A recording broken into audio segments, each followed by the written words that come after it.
Hello दोस्तों, हमारे कहानी वाले चैनल पे आप सबका स्वागत है। तो दोस्तों, हमारी आज की कहानी है भाभी ने घसीटा ननद को कोर्ट में। माधुरी रोज की तरह आज भी किचन में गई तो सास ने कहा, उठ गई महारानी, अब चाय क्या तेरे मायके से बनकर आएगी। माधुरी ने भी तपाक से कहा, मम्मी जी, मायका मेरा हो या आपका, बात तो एक ही है, आप ही चाय मंगवा लीजिए। तभी माधुरी की ननद कोयल आ गई। भाभी, ये क्या बोल रही हो आप? मम्मी से सास है वो आपकी। माधुरी ने तपाक से कहा, अरे जाओ, तुम तो सिखाओ ही मत, और चाय बनाकर देनी है तो खुद दे दो, तुम्हारी ही तो माँ है। कोयल माधुरी को घूरती रही और माधुरी अपनी और देवांश की चाय बनाकर कमरे में ले गई। अरे कोयल, तू ही चाय पिला दे, ये तो माथा गर्म करके चली गई, इसकी माँ को बुलाऊंगी, यही बुलाकर बेइज्जती ना की तो मेरा नाम भी करुणा नहीं। माधुरी की सास करुणा जी माधुरी के रवैये से बौखलाई हुई थी। माधुरी ऐसी तो थी नहीं, लेकिन जाने क्या हुआ, माधुरी को उसकी माँ ने फोन किया। अरे बेटा, तेरी सास का फोन आया था, मुझे बुला रही हैं, बड़े रूखेपन से बात की थी, कुछ हुआ है क्या वहाँ? माधुरी ने कहा, मम्मी आप कोई भी बहाना बना दीजिए, लेकिन आइएगा मत, बाकी मैं देख लूंगी। माधुरी की माँ सुप्रिया ने अचानक फोन रख करके कह दिया कि उनकी तबीयत खराब है, वो नहीं आ पाएंगी। करुणा जी ने माधुरी से कहा, क्यों माधुरी, तेरी माँ यहाँ आने का नाम सुनते ही बीमार क्यों हो गई? माधुरी ने कुछ नहीं कहा और अपने काम में लगी रही। करुणा जी ने उसका हाथ पकड़कर कहा, सुनाई नहीं देता क्या? तब माधुरी ने कहा, सुनाई तो आपकी बेटी को भी नहीं देता, और आप मेरे मुंह मत लगिए, ना ही मेरी माँ के, वरना कुछ कर बैठूं तो इल्जाम मुझे मत दीजिएगा। करुणा जी ने कहा, दिखा दिए ना अपने रंग, पहले अच्छी बनी फिरती थी, अब देखो कितनी लंबी जुबान चलती है। तू ठहर जा, आज ही देवांश से तेरे तेवर डीले करवाती हूँ। शाम को देवांश के आते ही करुणा जी ने इससे शिकायत करना शुरू कर दिया। देवांश, माधुरी के पर तुम काटोगे या मैं काट दूं? बहुत सिर पर चढ़ गई है। देवांश ने पूरी बात सुनकर कहा, मम्मी मैं तो सारा दिन घर में नहीं रहता, मिलजुल कर रह लो। करुणा जी ने देवांश को खूब खरी खोटी सुनाई। जोरू का गुलाम हो गया है, अपनी बीवी को कहते डर लगता है तुझे। एक दिन माधुरी ने अपनी ननद कोयल को आवाज लगाकर कहा, कोयल तुम ये बर्तन धो दो, तब तक मैं आटा गूंथ लेती हूँ। कोयल को तो अपनी भाभी का यूं काम को कहना बर्दाश्त ही ना हुआ। वो गुस्से में भरकर बोली, भाभी आपकी हिम्मत कैसे हुई मुझसे काम कहने की? आज तुम, मेरी माँ ने मुझे कोई काम नहीं करवाया और आज तुम कहने आ गई। कोयल ने तो घर को सिर पर ही उठा लिया और अपनी भाभी माधुरी को खूब खरी खोटी सुना रही थी, लेकिन माधुरी रोज यही कर रही थी। अरे कहाँ मर गई कोयल शहजादी? माधुरी ने गुस्से में चिल्लाते हुए अपनी ननद कोयल को आवाज दी, तो कोयल फिर से गुस्से में बाहर आई और बोली, क्या हुआ भाभी, आज फिर कुछ सुनने का मन है क्या? अगर मुंह चलाया तो म्यूर भिजवा दूंगी भैया से कहकर। माधुरी ने फिर भी कहा, भैया को तो मैं देख लूंगी, फिलहाल कपड़े धो दो।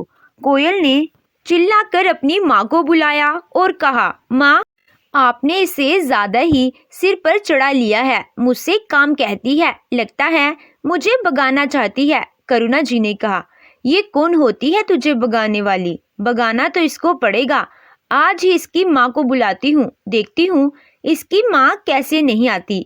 करुणा जी ने तुरंत माधुरी की माँ को फोन लगा दिया और कहा, आधे घंटे के अंदर यहाँ आ जाइए, आज फैसला होकर रहेगा। माधुरी की माँ सुप्रिया जी आधे घंटे में आ चुकी थी और ऑफिस से देवांश को भी करुणा जी ने घर बुला लिया था।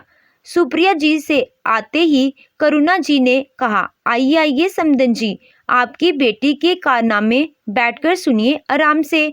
सुप्रिया जी ने माधुरी को घूरा तो माधुरी ने उनको शांत रहने का इशारा किया। माधुरी की सास बोलती गई और सुप्रिया जी माधुरी को गुस्से में देखती रही। अंत में बोली, ये क्या तरीका है माधुरी, क्यों हमारी बेइज्जती करवा रही हो? माधुरी मुस्कुराती रही और बोली, सासू माँ आप मेरी माँ की जगह होती तो क्या करती? इस बात पर करुणा जी को सांप सूंघ गया। कोयल बोली, मुझे बीच में लाने की जरूरत नहीं है।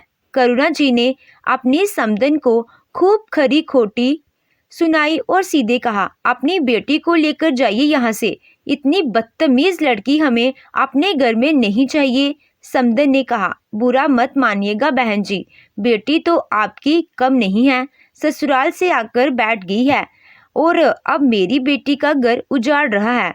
माधुरी ने सूटकेस उठाया और दीवान से कह कर गई, देखना तुम पछताओगे अपनी बहन का गलत में साथ जो दे रहे हो। माधुरी घर पहुंचकर माँ के गले लगकर खूब रोई और कमरे में बैठी हुई वो सब कुछ याद करने लगी जब कोयल का रोते हुए फोन आया था और रोते हुए बोली, मम्मी अब मुझसे सहन नहीं होता, प्लीज आप मुझे ले जाओ। आज तो दिनेश ने अपनी बहन के लिए मुझे थप्पड़ मारा है, अब और थप्पड़ खाने के लिए मैं यहाँ नहीं रुक सकती, जल्दी से आकर मुझे ले जाइए। ये सब बताते हुए वो बहुत फूट फूट कर रो रही थी। अपनी बेटी को ऐसे रोते देखकर करुणा जी का पारा हाई हो गया और वो बोली, हिम्मत कैसे हुई? तू रुक, तेरे पापा और मैं बस अभी आते हैं, तू अपना बैग तैयार रख। करुणा जी ने सारी बात अपने पति आनंद जी को बताई तो वो बोले, दिनेश से भी बात कर लेते एक बार, क्या पता बात इतनी बड़ी ही ना हो। तो करुणा जी गुस्से में बोली, आपकी बेटी के ससुराल वालों ने आज हमारी हदें पार कर दी हैं। आपको पता भी है कि दिनेश उस पर हाथ उठाने लगा है, क्या अब भी उससे बात करना बाकी रह गया है क्या? ये सुनकर आनंद जी गुस्से में तुरंत गाड़ी में बैठकर करुणा जी के साथ अपनी बेटी को लेने निकल गए।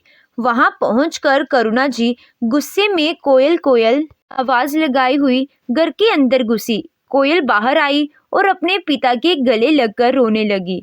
करुणा जी ने कोयल के सिर पर हाथ रखकर कहा, रो मत कोयल बेटा, अब हम आ गए हैं, फिक्र मत कर। आवाजें सुनकर कोयल की सास भी बाहर आ गई और बोली, नमस्ते बहन जी, आप लोग बैठिए, बैठकर बात करते हैं। कोयल की माँ करुणा जी जोर से बोली, अरे क्या बैठे आप लोगों के यहाँ, आपको शर्म नहीं आती? जो बहू पर हाथ उठाते हैं, इस तरह आप लोग उस पर जुल्म डाल रहे हैं। और कहा है आपका निर्देश, बुलाइए उसे, बहुत हाथ चलते हैं उसके। आवाज सुनकर दिनेश बाहर आया तो आनंद जी बोले, बहुत हाथ पैर मचलते हैं तुम्हारे, अभी की अभी पुलिस बुला सकता हूँ मैं, इसके माँ बाप जिंदा हैं अभी। दिनेश ने नम्रता से कहा, पापा आप आराम से बैठकर पूरी बात तो सुनिए। लेकिन आनंद जी और करुणा जी आंख निकालते हुए बोले, हमें तुम लोगों से कोई बात नहीं सुननी, और सुने भी क्या, अपनी बहन के लिए मेरी बेटी पर हाथ उठाया है तुमने, इसका हर्जाना तो भुगतना पड़ेगा तुम्हें। कोयल की सास हाथ जोड़कर कहने लगी, नहीं भाई साहब ऐसा मत कीजिए, समाज क्या कहेगा। आनंद जी ने कहा, अरे मारने से पहले समाज की चिंता करनी थी, अब तो इसको जेल में चक्की ना पिसवाई तो मेरा नाम भी आनंद नहीं। कोयल की सास बार बार कभी कभी करुणा जी को कभी आनंद जी के हाथ पैर जोड़ रही थी, लेकिन वो सुनने को तैयार ना थे। अपनी माँ का गिड़गिड़ाना दिनेश को अच्छा नहीं लग रहा था। उसने कहा, नहीं माँ, कोई जरूरत नहीं है इनके आगे हाथ जोड़ने की, ले जाने दीजिए इन्हें अपनी बेटी को, ऐसे भी ये दिन रात यहाँ करती ही क्या है, घर तो इससे संभाला नहीं जाता। कोर्ट कचहरी की धमकी से मैं नहीं डरता हूँ, जो डर करते हैं करने दीजिए। करुणा जी चिल्लाकर बोली, देख लिया बहन जी, क्या कहा इसने, यही तो इज्जत है हमारी बेटी की इस घर में। अब देखना मैं महिला आयोग तक पहुंच जाऊंगी, एक बार अंदर जाएगा तो बाहर नहीं निकल पाएगा। कोयल ने अपना सारा सामान पैक कर लिया था और बाहर आकर बोली, चलिए पापा, इनके मुंह मत लगिए, इन्हें तो कोर्ट में देख लेंगे। दिनेश की माँ ने कहा, बेटे बहू को रोक ले, एक बार रोक ले, देख ऐसे बहू का जाना अच्छा नहीं होता। लेकिन दिनेश हाथ बांधे खड़ा रहा। आनंद जी और करुणा जी कोयल को लेकर कार में आकर बैठ गए। दो चार पड़ोसी भी देखने बाहर निकल आए थे और दिनेश की माँ उनके हाथ पैर जोड़कर माफी मांग रही थी। मत कीजिए भाई साहब, घर मत तोड़िए। आनंद जी ने आंखें लाल करके कहा, अरे अपने बेटे को कहिए, जो कहना है घर तो इसने खुद तोड़ा है। कार चली गई और दिनेश की माँ रोती हुई अंदर आ गई। घर आते ही करुणा जी ने जोर से आवाज देकर कहा, माधुरी, अरे माधुरी, जल्दी से ठंडा पानी लाओ और चाय बनाओ। माधुरी बाहर आई तो कोयल को देखकर हैरान रह गई। करुणा जी बोली, अरे ऐसे देख क्या रही हो, चाय बनाओ जाकर। मुंह बन गया क्या तुम्हारा? माधुरी किचन में चली गई। कोयल बाहर बैठी अपने माता पिता को सब बता रही थी। करुणा जी बार कहती, क्या हाल कर दिया मेरी बच्ची का, देखो तो कैसे सूख कांटा हो गई है। तभी माधुरी आ गई। करुणा जी ने उससे कहा, कैसे आंखें फाड़े देख रही हो, देख नहीं सकती क्या कितनी परेशान और दुखी है? अरे इसे यहाँ देखकर तो तुम्हारे होश ही उड़ गए हुए हैं। माधुरी कुछ बोल नहीं रही पा रही थी। उसने शाम तक देवांश के आने का इंतजार किया। जैसे ही देवांश आया तो करुणा जी ने दिनेश और उसकी माँ के बारे में भी जी भरकर बुराइयां की। देवांश ने कहा, मम्मी आपको तुरंत कंप्लेंट करना चाहिए था, घर क्यों आ गए? करुणा जी बोली, अरे ये घबराई हुई थी, परेशान थी, इस कारण घर आ गए। माधुरी ने अकेले में देवांश से कहा, देवांश आपको नहीं लगता कि दिनेश जी से भी बात करनी चाहिए? एक तरफ सुनेंगे तो घर टूट जाएगा। देवांश ने कहा, अरे दिनेश हमेशा से ही कोयल को परेशान करता है, घर बचा ही कहाँ है। माधुरी ने अगले दिन खुद ही कोयल से बात करने की कोशिश की। दीदी, घर बहुत मुश्किल से बनता है, तोड़ा तो पल भर में जा सकता है, आप दिनेश जी से एक बार तो बात कीजिए। कोयल ने कहा, अगर आपकी ननद घर में बैठकर आपसे जुबान चलाएगी और सारे काम करवाएगी तो क्या करेंगी आप? उस दिन मैंने आरती को अपनी एक कुर्ती और शॉल धोने को दे दी क्योंकि मेरे हाथ में मेहंदी लगी थी। पता है उसने क्या किया? उसने मेरी शॉल को मेरे वाइट सूट के साथ धो दिया। सारी कुर्ती खराब हो गई। अनपढ़ गंवार लोगों के बीच में ब्याही जाती मेरी तरह तो भी मुझे ही समझाती क्या? मुझे तो लगता है तुम भी उनकी ही तरह हो। माधुरी को बहुत गुस्सा आया, लेकिन वो चुप रही। अब रोज ही घर में बस एक ही चर्चा का विषय रहने लगा। कोयल दिन भर दिनेश के बारे में बात करती थी, उसकी और उसके परिवार की खामियां गुन गिनकर बताती थी। उधर करुणा जी और अनंत जी ने महिला आयोग में जाकर शिकायत की और वो लोग सुबह सुबह दिनेश के घर पहुंच गए। बाहर से जोर जोर से आवाजें आ रही थी। जोर जोर की नारेबाजी से पूरा मोहल्ला इकट्ठा हो चुका था। दिनेश की माँ और बहन आरती जैसे ही बाहर आए उनके तो होश ही उड़ गए। सबने उनको पकड़ लिया। कोयल को मारने पीटने के आरोप लगाकर वो लोग पुलिस को बुलाने की बात कर रहे थे। आरती जोर जोर से भैया भैया चिल्लाई तो दिनेश ने बाहर आकर भीड़ में से आरती और माँ को खींचकर अलग करके दहाड़ते हुए कहा, क्या चाहिए आप लोगों को? अगर लड़के वाले हैं तो इसका मतलब ये नहीं कि गलती हमारी ही है। लेकिन महिलाएं सुनने को तैयार ही ना थी और बोली, जब शादी निभाई नहीं जाती तो करते क्यों हो तुम लोग? लड़की को घर में रखकर परेशान करते हो और अच्छे बनने की कोशिश करते हो।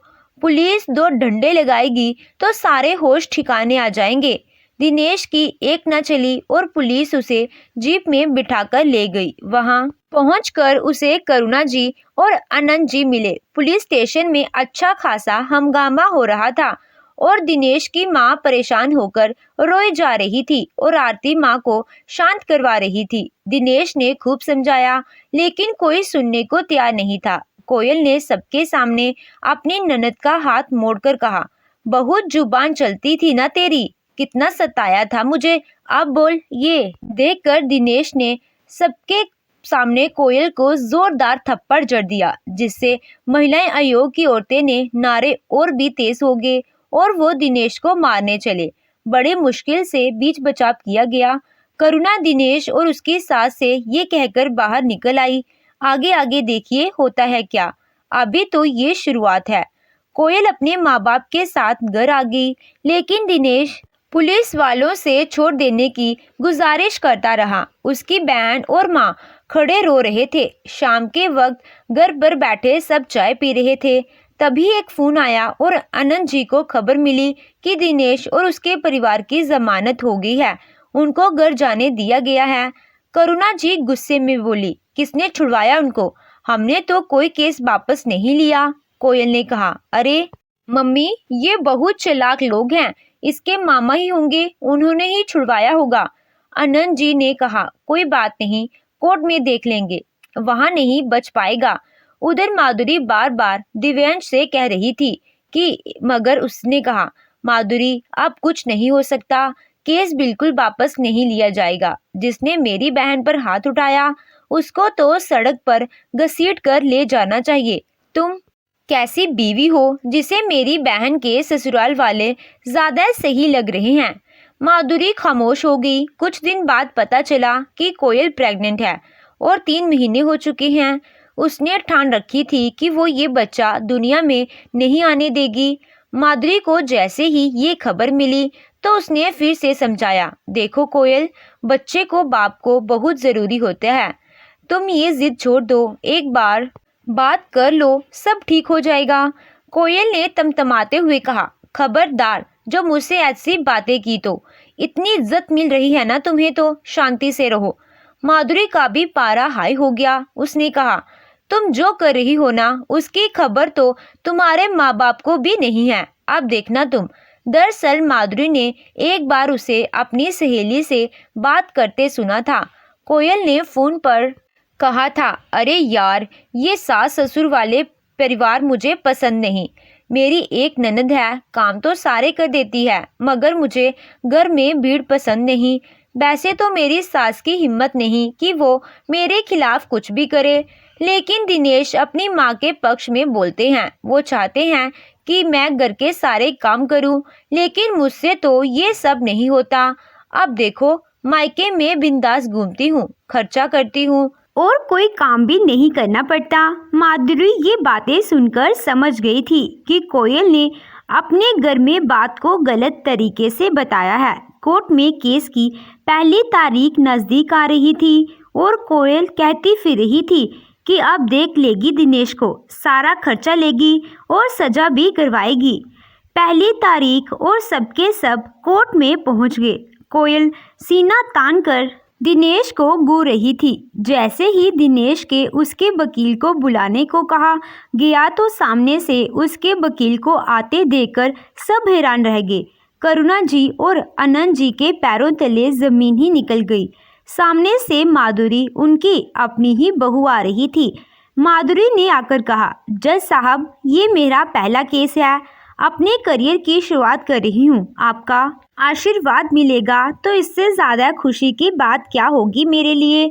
सब हक्के बक्के थे। दरअसल माधुरी ने लॉ किया हुआ था और एडवोकेट के तौर पर प्रैक्टिस करना चाहती थी, लेकिन दिवांश ने कहा, अब क्या वकालत करोगी और दिन भर बाहर रहोगी?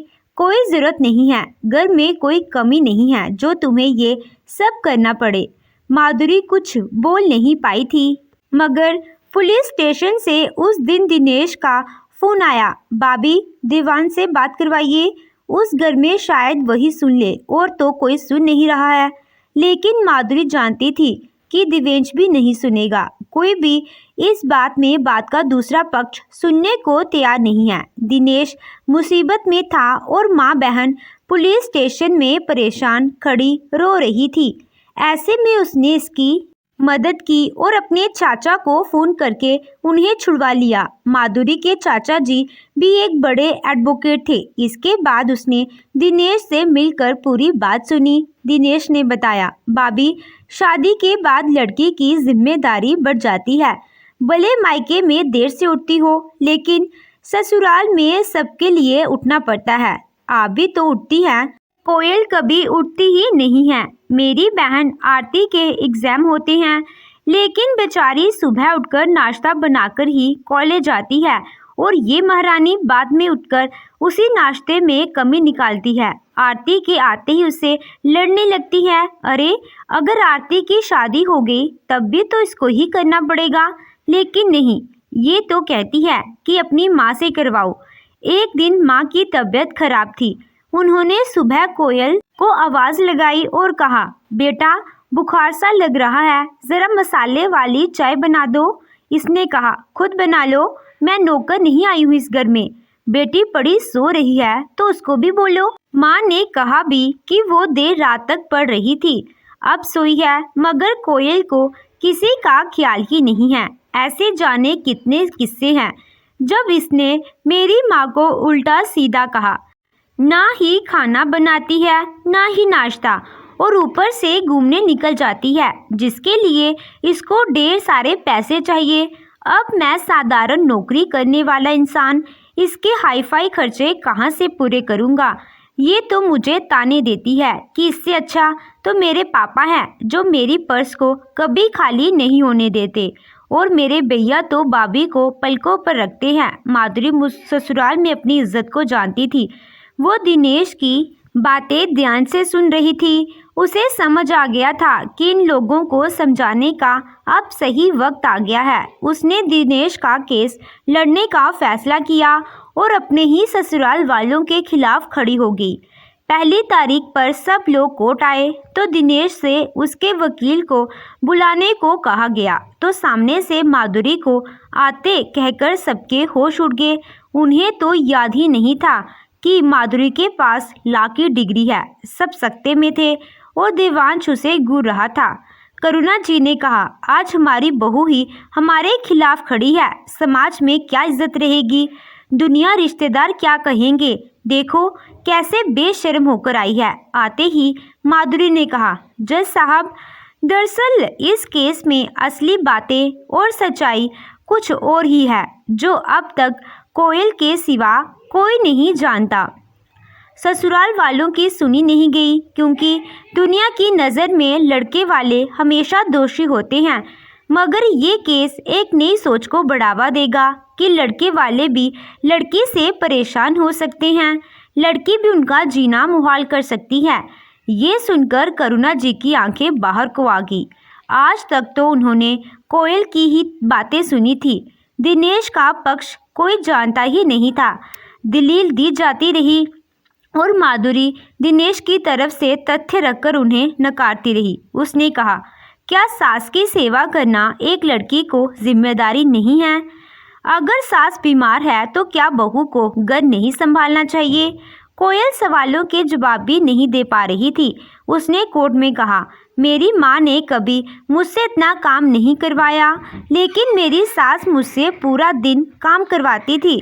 लेकिन उसकी ये बात आरती ने झूठ ठहरा दी। उसने बताया कि कैसे कोयल सारा दिन उसे आवाज़ देकर अपने लिए खाना कमरे के अंदर मंगवाती थी, अपने कपड़े दिलवाती थी और घर का कोई काम नहीं करती थी। इसके बाद माधुरी ने वो रिकॉर्डिंग सामने रखी जब कोयल ने अपनी सहेली से बात करते हुए कह रही थी कि उसे घर के काम करने का कोई शौक नहीं है, मायके में तो जल्दी उठना नहीं पड़ता और ना ही कोई काम करना पड़ता है। मैं तो दिनेश से तलाक लेकर रहूँगी। दिनेश के बस का मेरा खर्चा उठाना ही नहीं है।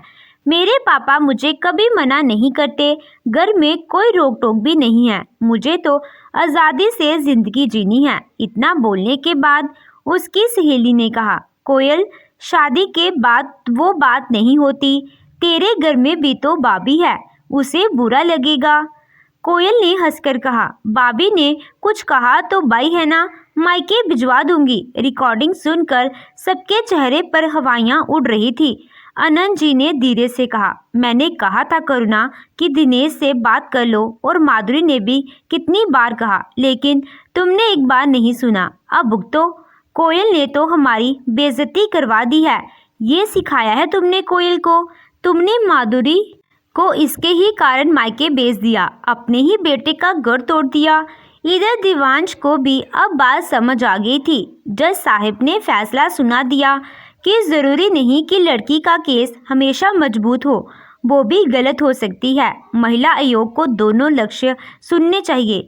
अब दिनेश को लड़की वाले जुर्माना भरेंगे, मानहानि का जुर्माना 5 लाख रुपए, और कोयल को भी ससुराल वापस जाना पड़ेगा क्योंकि इसकी गलती पाई गई है, तो उसे इस रिश्ते को एक मौका देना पड़ेगा। दिनेश ने कहा भी कि अब वो कोयल को ले जाना नहीं चाहता, लेकिन जज साहब ने कहा कि कोर्ट का फैसला मानना ही पड़ेगा। कोयल को उसकी माँ गुस्से से देख रही थी और कोयल नज़र झुकाए खड़ी थी। बेटी के मुंह में करुणा जी ने कभी सही गलत नहीं देखा और बात यहाँ तक पहुँच गई। समय रहते समझदारी से काम लिया जाता तो ये नहीं होता। कोयल ने माँ से माफ़ी मांगी तो करुणा जी ने गुस्से में मुंह फेर लिया। कोयल कहीं की ना रही। माँ बाप नज़र घुमाए खड़े थे और पति साथ लेकर जाने को तैयार नहीं था। उसने माधुरी से कहा, भाभी प्लीज़ कुछ कीजिए, मैं अपनी गलती मानती हूँ। कभी मैंने अपनी जिम्मेदारी नहीं समझी और झूठ बोलती रही, लेकिन आज अपनी गलती मानती हूँ। माधुरी ने दिनेश को समझाया तो दिनेश इस शर्त पर तैयार हुआ कि कोयल फिर से शिकायत का मौका नहीं देगी। दिवांश ने माधुरी के करीब आकर कहा, माधुरी मुझे भी माफ़ कर दो। तुमने मेरी बहन का घर जोड़ दिया और एक मैं था जो तुम पर शक करता था, बहन की दुश्मन मानता था तुम्हें। माधुरी ने कहा, दिवांश मैंने जो किया परिवार के लिए किया। मैंने घर में रहते हुए भी माँ को समझाने की कोशिश की, मगर उन्होंने मुझे ही कहा। इसके लिए मुझे सबसे बुरा बर्ताव भी करना पड़ा, ये सोचकर कि शायद इसके बाद ये अच्छे बुरे में फ़र्क कर पाएँ, मगर कोई फ़ायदा नहीं हुआ। मैं दिनेश जी को मुसीबत में नहीं देख पाई और पहली बार अपनी डिग्री का इस्तेमाल किया। करुणा जी भी इससे माफ़ी मांगने लगी। बोली, काश मैंने माधुरी को समझदारी पहले देख ली होती तो समाज में बेइज्जती तो नहीं होती। इसके बाद दोनों घर फिर से बस चुके थे। तो दोस्तों, आपको ये कहानी कैसी लगी कमेंट कर ज़रूर बताइएगा। कहानी अच्छी लगी हो तो वीडियो को लाइक कीजिएगा। चैनल पे नए हो तो चैनल को सब्सक्राइब कीजिएगा। Thank you.